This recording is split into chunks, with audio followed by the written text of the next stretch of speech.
కార్తీక్ గారు, సుమజ గారు నెల్లూరు నుంచి వచ్చారు. పెళ్ళయి 3.5 సంవత్సరాలు అవుతుంది. పిల్లలు పుట్టలేదని రకరకాల చోట్ల తిరిగితే అక్కడ ఆపరేషన్లు హిస్ట్రోస్కోపీ, లాప్రోస్కోపీ చేయించారు. ఒకటి పీసీఓడి అన్నారు, ఇంకొకటి ఓవేరియన్ సిస్ట్ అన్నారు. ప్రెగ్నెన్సీ అయితే రాలేదు. చివరికి మన దగ్గరికి వచ్చారు. మన దగ్గరికి వచ్చి ఎన్ని రోజులు వాడారండి? ఎగ్జాక్ట్గా 2 months సార్. 2 months వాడారు. ప్రెగ్నెన్సీ వచ్చింది న్యాచురల్గా. ఆపరేషన్ లేదు, ఐవీఎఫ్ లేదు. ఆవిడికి డేట్లే రావు. Irregular cycles, PCOD, laparoscopy surgery failure, hysteroscopy surgery failure, ovarian cyst ఉంది. అయినా కూడా ప్రెగ్నెన్సీ తెప్పించాం కేవలం మందులతో. మరి ఎలా వచ్చింది అనేది వారి మాటలతో విన్నాం. అసలు ఎలా వచ్చింది సార్? ఏం జరిగింది అసలు? మీకు నా గురించి ఎలా తెలిసింది?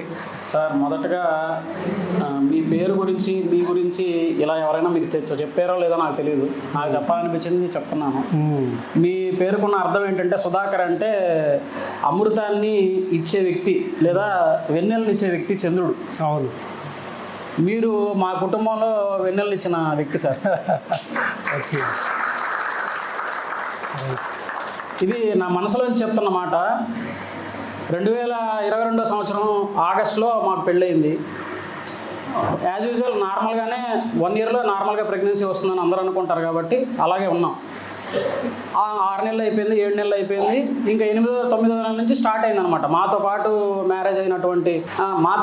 మ్యారేజ్ అయిన వాళ్ళకి ఎవరికైనా కన్సీవ్ అయిందని చెప్పి న్యూస్ రావటం, అప్పటి నుంచి ప్రెజర్ స్టార్ట్ అయిందనమాట. మనతో పాటు అయిన వాళ్ళకి ఇలా కన్సీవ్ అయింది, మనకు కాలేదు అని. 2023 సంవత్సరం ఫిబ్రవరి నుంచి స్టార్ట్ చేసాం ట్రీట్మెంట్. నెల్లూరులో ఒక క్లినిక్కి వెళ్ళాము. 2023 సంవత్సరం ఫిబ్రవరిలో వెళ్ళాము. అప్పుడే మాకు అంటే 2022 డిసెంబర్లో టైఫాయిడ్ వచ్చింది. అందువల్ల మేడం గారు ఏమన్నారంటే, ఇప్పుడు నేను ట్రీట్మెంట్ ఇవ్వలేనండి, మీరు ఒక 6 months తర్వాత రావాలి అన్నారు. మళ్ళీ 2023 సంవత్సరం సెప్టెంబర్ అలా వెళ్ళాము. వెళ్తే ఏమన్నారంటే, అప్పటికి ఇర్రెగ్యులర్ పీరియడ్స్ అయ్యాయి. స్టార్టింగ్లో పీరియడ్స్ కరెక్ట్గానే వచ్చేవి, ఇర్రెగ్యులర్ పీరియడ్స్ అయ్యాయి. పీరియడ్స్ రెగ్యులర్ అవ్వడానికి మెడిసిన్ ఇచ్చారు. 6 months యూస్ చేసాము. ఈ లోపల 24 year వచ్చింది. నాకు 2024లో ట్రాన్స్ఫర్ వచ్చింది. నెల్లూరు నుంచి మార్కాపూర్ వెళ్ళాల్సి వచ్చింది. మేడం సజెషన్ తీసుకొని అక్కడికి మళ్ళీ వెళ్ళాం. అక్కడ వేరే డాక్టర్ని కన్సల్ట్ అయ్యాం 2024 జూన్లో. అక్కడి నుంచి మళ్ళీ ఒక 6 months మేడం దగ్గర ట్రీట్మెంట్ తీసుకున్నాం. సేమ్ అంటే ట్యాబ్లెట్స్ ఏవైతే లెట్రజోల్ కానీ లేదంటే ప్రొజెస్ట్రాన్ కానీ ఈ ట్యాబ్లెట్స్ ఇచ్చేవాళ్ళు, ఫాలిక్యులర్ స్టడీ చేసేవాళ్ళు, బాగానే ఉందనేవాళ్ళు. ఒక్కోసారి పీసీఓడి ఉంది కాబట్టి కొంచెం ఇబ్బంది అవుతుంది అని చెప్పేవాళ్ళు. 2024 సంవత్సరం అయిపోయింది. 2025లోకి ఎంటర్ అయింది. 2024 సంవత్సరం ఎండింగ్లో మా మేడం ఏంటంటే, నేను యూట్యూబ్లో ఒక వీడియో చూశాను. వైజాగ్లో ఒక డాక్టర్ ఉన్నారు, ఆవిడ దగ్గరికి వెళ్దాము అని చెప్పారు. 2025 సంవత్సరం ఫిబ్రవరిలో ఆవిడ దగ్గరికి వెళ్ళాం. అక్కడ కూడా సేమ్ పీసీఓడి ఉంది, మీరు ట్యాబ్లెట్స్ యూస్ చేయండి అని చెప్పి 4 monthsకి ట్యాబ్లెట్స్ ఇచ్చారు. 4 months ట్యాబ్లెట్స్ యూస్ చేసాం. 4 months అయిపోయింది, ఏం కాలేదు. మళ్ళీ ఇంకొకరు మా రిలేటివ్ ఒకరు సజెస్ట్ చేస్తే చెన్నైలో ఒక హాస్పిటల్కి వెళ్ళాం. అది తమిళనాడులో బెస్ట్ అని చెప్పే ఒక హాస్పిటల్ అనమాట. వెళ్ళాం అక్కడికి 2025 సెప్టెంబర్లో. అక్కడ కూడా ఏం చెప్పారంటే, పీసీఓడి ఉంది, మీరు హెచ్ఎస్జీ చేయించండి, ట్యూబ్స్ ఎలా ఉన్నాయో చూడాలి ఒకసారి అని చెప్పారు. ఈ వెళ్ళిన 4 హాస్పిటల్స్లో 2 హాస్పిటల్స్లో నాకు సెమెన్ అనాలిసిస్ కూడా చేశారు. మీకు అంతా బాగుందని చెప్పారు. మీ మిస్సెస్కి కొంచెం పీసీఓడి ఉందండి, హెచ్ఎస్జీ చేస్తే ట్యూబ్స్ ఎలా ఉన్నాయి ఏంటనేది మీకు తెలుస్తుందని చెప్పారు. ఇంకా 2025 సంవత్సరం అక్టోబర్లో హెచ్ఎస్జీ చేయించడానికి ట్రై చేశాను. మళ్ళీ నెల్లూరుకి వెళ్ళి, అప్పటిదాకా ఏంటంటే మా మేడంని హెచ్ఎస్జీ చేయించుకోవడానికి కన్విన్స్ చేయడానికి చాలా ట్రై చేశాను. ఎందుకంటే చాలా పెయిన్ఫుల్ అని నాకు తెలుసు, అది వాళ్ళకే తెలుస్తుంది. ఇంకా వేరే మార్గం ఏమైనా ఉంటుందేమో అని చెప్పి ట్రై చేశాను, కుదరలేదు. ఇంకా నేను చేయించుకుంటానని ఒప్పుకొని 2025 సంవత్సరం అక్టోబర్లో హెచ్ఎస్జీ ట్రై చేశాను. ఏం చెప్పారంటే, హెచ్ఎస్జీ కాలేదు, ఎండోమెట్రియల్ క్యావిటీలోకి లిక్విడ్ వెళ్ళట్లేదు, సో మీరు డయాగ్నోస్టిక్ హిస్ట్రో లాప్రోస్కోపీ చేయించండి అని చెప్పి నెల్లూరులో ఉన్న గైనకాలజిస్ట్ సజెస్ట్ చేశారు. 2025 నవంబర్లో హిస్ట్రోస్కోపీ లాప్రోస్కోపీ చేయించాం ఒక పేరున్న హాస్పిటల్లో నెల్లూరులో. అప్పుడు ఏం చెప్పారంటే, మీరు ఒక 3 months వరకు న్యాచురల్గా ట్రై చేయొచ్చు, ప్రాబ్లం ఏం లేదు అని చెప్పారు. ట్రై చేసాం. విషయం ఏంటంటే, ఆ దేవుడే నాకు మా ఫ్రెండ్ రూపంలో సార్ గురించి చెప్పడం జరిగింది. 2026 సంవత్సరం ఫిబ్రవరిలో మా ఫ్రెండ్ నాకు చెప్పాడు. నేను 2026 మొన్న ఏప్రిల్ 11వ తారీఖున ఇక్కడికి రావడం జరిగింది మీలాగే. కరెక్ట్గా 2 నెలల క్రితం ఇక్కడికి రావడం జరిగింది. ఇలాగే మీలాగే కూర్చున్నాం నేను మా మిస్సెస్. ఈరోజు మా మిస్సెస్ ప్రెగ్నెంట్. అంటే మీరు నేను చెప్పిందంతా కరెక్ట్గా వినుంటే ఇది ఐదో హాస్పిటల్ అనమాట మేము రావటం. ఎంత సఫర్ అయి ఉంటామంటే అంత సఫర్ అయ్యామన్నమాట. నేను కూడా మీకు చెప్పేది ఏంటంటే, అంటే ఒకనొక టైంలో మా మిస్సెస్ ఏం చెప్పిందంటే, నా వల్లే కదా ఈ ప్రాబ్లము, మీరు అలా ఎందుకు ఫీల్ అవుతారు అని అంటే నేను చెప్పాను, నీ వల్ల నువ్వు అనుకోవద్దు. ఎవరైనా సరే మీలో కూడా ఎవరైనా కానీ ఒకరినొకరు నీ వల్లే అని మీరు అనుకునే పని అయితే అది మన వల్ల అయితే, మిస్సెస్ వల్ల ప్రాబ్లం అని మీరు ఫీల్ అయితే మన వల్ల ఆ ప్రాబ్లం అని ఆ నింద భరించడానికి సిద్ధపడే వాళ్ళు ఎవరైనా ఉంటే ఆ విధంగా ఫీల్ అవ్వండి. అంటే అవతల వాళ్ళు మనల్ని నిందిస్తే ఆ బాధను మనం భరించగలగాలి. అలా ఒకరినొకరు నిందించుకోకుండా మీలో లోపం అని అనుకోకుండా మీరు ప్రయత్నించాలి. అదే నేను చెప్పాను, అదే జరిగింది. ఇప్పుడు అది నేను మాటల్లో చెప్పలేనంత, నాకు మాటలు కూడా రావట్లేదు సార్ నిజంగా. అంటే మిగతా హాస్పిటల్ అన్నీ కూడా భార్యకి నరకం చూపించారు. హిస్ట్రోస్కోపీ అని, లాప్రోస్కోపీ అని, డిఎన్సి అని, మరి ఇలా రకరకాలుగా ఆపరేషన్ల పేరుతో పాపం ఆవిడ ఒళ్ళు గుల్ల చేశారు. మందులు కూడా సంచులు మందులు, రోజు ఇంజెక్షన్లు, రోజు స్కానింగ్లు, ఒళ్ళు గుల్ల చేశారు. కానీ మరి ఆయన భార్య పట్ల ప్రేమన్నా, భార్యని ఇబ్బంది పెడుతుంటే బాధ ఉన్నా ఏమీ చేయలేని పరిస్థితి. చివరికి వీడియో చూసి మన దగ్గరికి వస్తే మనం ఏం చెప్పామంటే ఇద్దరూ టెస్ట్ చేయించుకోవాలన్నాం. జనరల్గా అయితే ఆవిడకి ఉంది ఒవేరియన్ సిస్ట్, ఆవిడకి ఉంది నీటి బుడగలు, ఆవిడకి ఉన్న ఇర్రెగ్యులర్ సైకిల్స్. ఈయనకి సైకిల్స్ ఇర్రెగ్యులర్ కాదు, ఈయనకేం లేదు, ఈయనకి సిస్ట్ లేదు, ఈయనకి నీటి బుడగలు లేవు. కానీ ఆయన కూడా టెస్ట్ చేసి ఈ 2 నెలలు పిల్లలు వాడిస్తే 2 నెలల్లో ఆవిడ ఏ పిల్ల వాడిందో ఈయన కూడా అదే వాడించారు. అవునా? అవును సార్. సేమ్ పిల్లలు వాడించాక క్రిములకి ఇద్దరికి వాడాలన్నాను సార్. పాపం ఏమల్లా, ఆవిడకి సమస్య ఉంటే నేను ఎందుకు వాడాలి డాక్టర్ గారు అని అల్లాయి ప్రశాంతంగా వాడాడు. ఎందుకంటే మనం ఇట్లాగే కూర్చోబెట్టి 1 గంట సేపు చెప్పాం, ఇది క్రిముల వల్ల వస్తున్న గొడవ. అమ్మాయి అండాలు పాడైనవి. ఎందుకు పాడైనవి? డేట్లు రావట్లా. ఎందుకు రావట్లా? అండాలు ఎందుకు గెడ్లు వచ్చినాయి? ఇవన్నీ కూడా క్రిముల వల్ల జరుగుతున్న నష్టం. అమ్మాయికి తెలియదు. నీటి ద్వారా వచ్చిందా, గాలి ద్వారా వచ్చిందా, ఆహారం ద్వారా వచ్చిందా, ఆ పురుగు వచ్చింది, అమ్మాయిని ఇబ్బంది పెడుతుంది. ఆ రకంగా ప్రెగ్నెన్సీ రాకుండా ఇద్దరిని బాధ పెడుతుంది. కాబట్టి ఇప్పుడు ఏం చేయాలి? అన్నీ ఉన్న అల్లుడి నోట్లో శరీలాగా క్రిమిగాడు అడ్డం పడ్డాడు.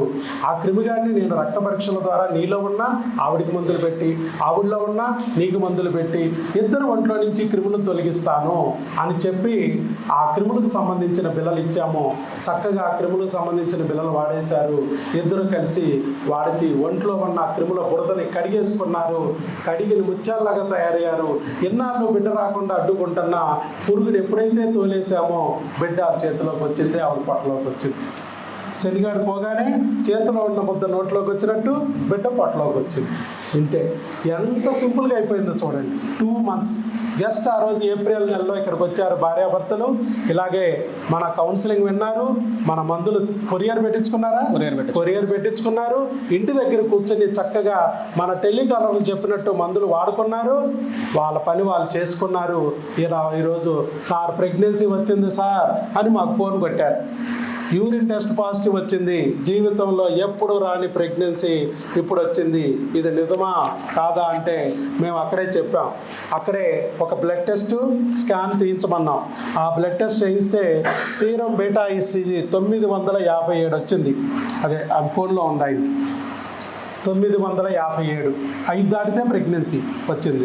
మరి వచ్చిన ప్రెగ్నెన్సీ గర్భసంచిలో ఉందా, ట్యూబుల్లో ఉందా అని చెప్పి టెస్ట్ చేయించుకోమన్నాం. స్కాన్ తీయించారు. స్కానింగ్ తీస్తే గర్భసంచిలో ఉంది, ట్యూబుల్లో కాదు. ఇంతకుముందు వాళ్ళు డయాగ్నోస్టిక్, లాప్రోస్కోపీ చేశారు ట్యూబ్ గురించి తెలియడానికి. కానీ ఇవాళ మనం ఏ టెస్టు చేయలేం. కనీసం ట్యూబ్ను అంటుకున్నది లేదు, ముట్టుకున్నది లేదు, ట్యూబుల్ని కడిగింది లేదు, ఏమీ చేసింది లేదు. ఆటోమేటిక్గా ప్రెగ్నెన్సీ వచ్చింది. శుభ్రంగా గర్భసంచిలో వచ్చింది, నార్మల్ ప్రెగ్నెన్సీ అని చెప్పి ఇచ్చారు. సో ఇప్పుడు కూడా సిస్టులు ఉన్నాయి అక్కడే, ఓవరీలో గడ్డలు అక్కడే ఉన్నాయి. కానీ బెడ్ని రప్పించేసి, బెడ్ వస్తే గడ్డ అణిగిపోద్దని మనం ఆ రోజే చెప్పాం. ఇది ఏమిటి ఈ క్రిములు? ఎవరన్నా ఒక్క డాక్టర్ అన్నా క్రిముల గురించి చెప్పారా? నువ్వు ఆంధ్ర నుంచి తెలంగాణ వరకు అటు చెన్నై వరకు వెళ్ళొచ్చాం. కొంతమంది అమెరికాకు కూడా కెనడాకు కూడా వెళ్ళొస్తున్నారు. గల్ఫ్ కంట్రీస్ నుంచి వచ్చిన వాళ్ళు కూడా వాళ్ళు ఉన్నారు. అమెరికా నుంచి వచ్చిన వాళ్ళు కూడా ఉన్నారు. వాళ్ళు ఆస్ట్రేలియా నుంచి వచ్చిన వాళ్ళు కూడా ఉన్నారు. రకరకాల దేశాల నుంచి మన దగ్గరికి రావాల్సి వస్తుంది. ఎందుకు? ఐవీఎఫ్లు చేసిన ఫలితాలు ఉంటున్నా, ఆపరేషన్ చేసిన ఫలితాలు ఉంటున్నా. కానీ ఇక్కడికి వచ్చాక ప్రెగ్నెన్సీ లటుక్కున బుడుంగున వచ్చేస్తుంది. ఎలా? ఆయన ఒక టీకా తీసుకున్నాడు, 2 నెలల బిల్లలు వాడాడు, అంతే ప్రెగ్నెన్సీ వచ్చింది. కారణం ఏంటి?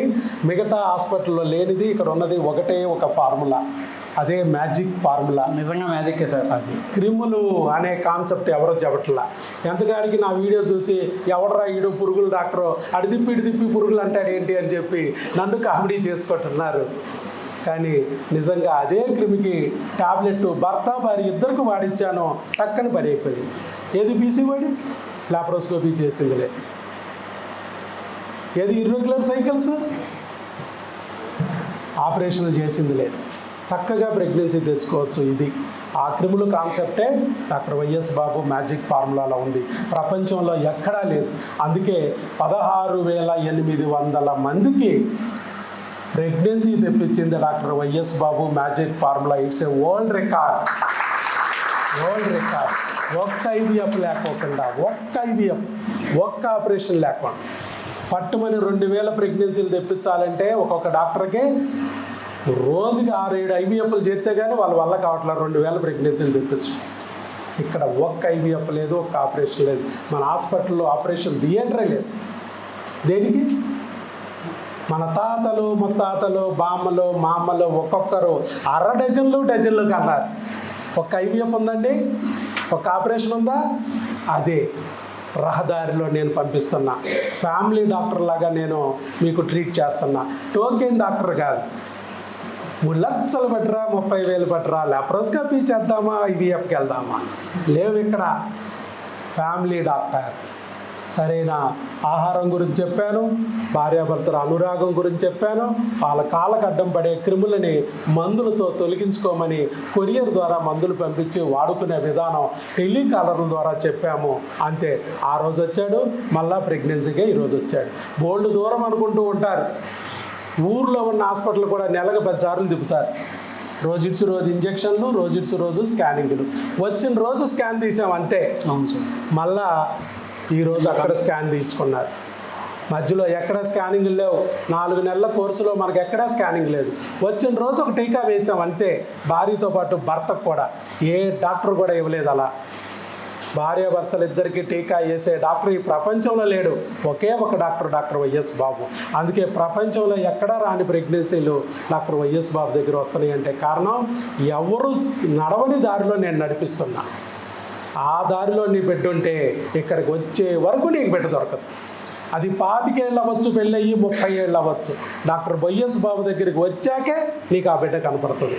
ఎందుకంటే మిగతా ప్రపంచం అంతా ఐవీఎఫ్ గోదావరి, ఆపరేషన్ల గోదావరిలోకి తోసుకెళ్తున్నారు.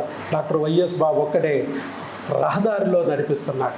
ఈ దారిలో నీ బిడ్డ ఉంటే మాత్రం నీకు ఇక్కడ మాత్రమే నీకు ప్రెగ్నెన్సీ వస్తుంది. 6 ఐవీఎఫ్లు పోయినా రాదు, డోనార్కి వెళ్ళినా రాదు, సరుగేట్లకి వెళ్ళినా రాదు.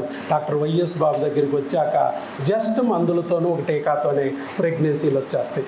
అలాగే ఇప్పుడు కూడా వీరు కూడా నిరూపించారు చక్కగా.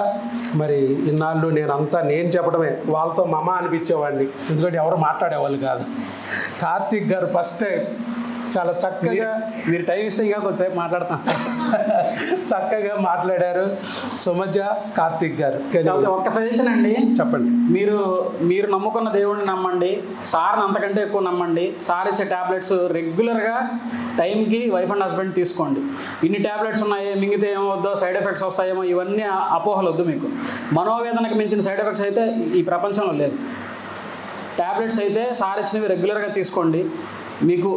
మీరు కూడా మీలో ప్రతి ఒక్కరూ ఇలాగే నాలాగా వచ్చి ఇక్కడ మాట్లాడాలని అతి త్వరలో కోరుకుంటున్నాను. Thank you. చక్కగా చెప్పారు కార్తీక్ గారు.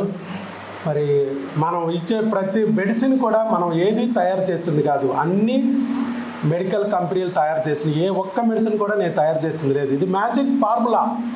అంటే మెడిసిన్ మ్యాజిక్ ఏమి లేదు. మెడిసిన్ 100 ఏళ్ల నుంచి ఉన్న మెడిసినే, కానీ అది వాడే విధానం మ్యాజిక్. వాడే విధానమే మ్యాజిక్. నీళ్లు మ్యాజిక్ ఏమనుందా? మంచినీళ్ళు మీ ఊరిలో కూడా దొరుకుతాయి, కానీ 4 బిందులు తాగిచ్చేస్తుంది ఒక డాక్టర్ అమ్మ, నువ్వు ఆ రోజే చచ్చిపోతావు. 4 గ్లాసులు తాగిస్తుంది ఒక డాక్టర్ అమ్మ, నువ్వు కంపు కొట్టిపోతావు, యూరిన్ రాక మోషన్ రాక. నేను 4 లీటర్లు తాగిస్తా, నీకు అమృతంలాగా పనిచేస్తుంది. అంతే మ్యాజిక్. ఎంత డోసులో వాడాలి, ఎలా వాడాలి, ఎవరు వాడాలి అన్నది మాత్రమే మ్యాజిక్. ఇంకా మిగతాదంతా రొటీన్. కాబట్టి మీరెవరు కంగారు పడాల్సిన అవసరం లేదండి. చక్కగా సింపుల్గా ప్రెగ్నెన్సీ తెచ్చుకోవచ్చు. కార్తిక్ గారు, సుమజ గారు, ఆల్ ది బెస్ట్ అండి. చక్కగా మన మాట విన్నారు, నమ్మారు. నమ్మకమే జయము, నమ్మకమే విజయం అని నిరూపించారు. ఇవాళ ప్రెగ్నెన్సీ తెచ్చుకున్నారు. God bless.